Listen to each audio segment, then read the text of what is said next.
Hey friends, welcome back to my channel. So today's tutorial is in honor of the new Logan movie that just came out a couple days ago. And I wanted to create something that would kind of go with the movie, so I thought a special effects tutorial on his claws would be a perfect way to go. So if you want to know how I made these bad boys, then just keep watching.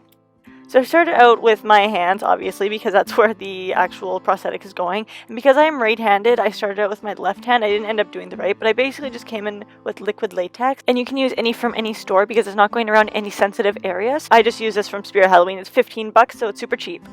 And any pop-up Halloween store should have this. And I just came in with a cotton swab and I cut that into a rectangular shape, basically to just give the prosthetic something to hold on to. And I say this for every SFX tutorial I make, but make sure when you're dealing with liquid latex, use a disposable sponge because you don't want to see what will happen to your actual sponges or your makeup brushes.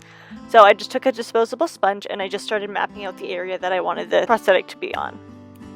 And then after I had the area mapped out, I just came in with my cotton swab, and I got serious Zoe 101 vibes going on with these cotton swabs and Logan. Then basically you're just going to want to douse it in liquid latex. Obviously make sure that you let it dry between layers, otherwise it'll take a long time to dry. But yeah, just keep going back and forth between smoothing down the edges and then adding more liquid latex.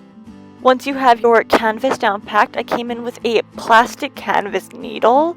These are not plastic needles, but they are for a plastic canvas, and these were honestly perfect for the use of this tutorial and the actual prosthetic itself, because they do look super sharp, but they're actually not as sharp as they look. They're sharp enough to actually pierce through the cotton swab, but pushing it in didn't hurt at all. And I just got these from the dollar store for literally $1.25 for an entire pack of 2. So then once you've put those into the cotton swab, just keep putting on liquid latex just to make sure that they are secured into the cotton swab.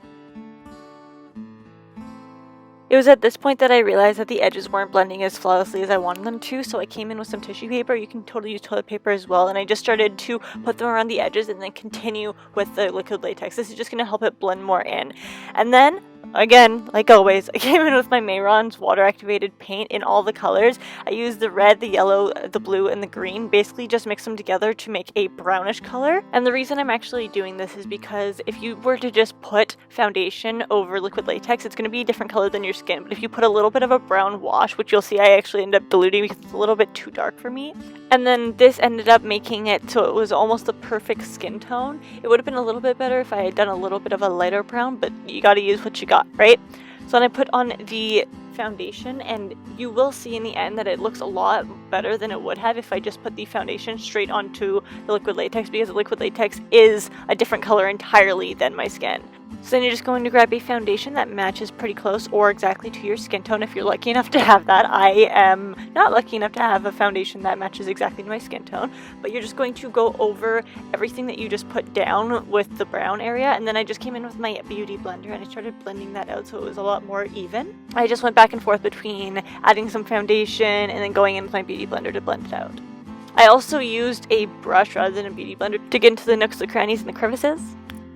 And then once you finish with your foundation, then you are done with this tutorial. I hope you guys enjoyed, and I'll see you in my next one.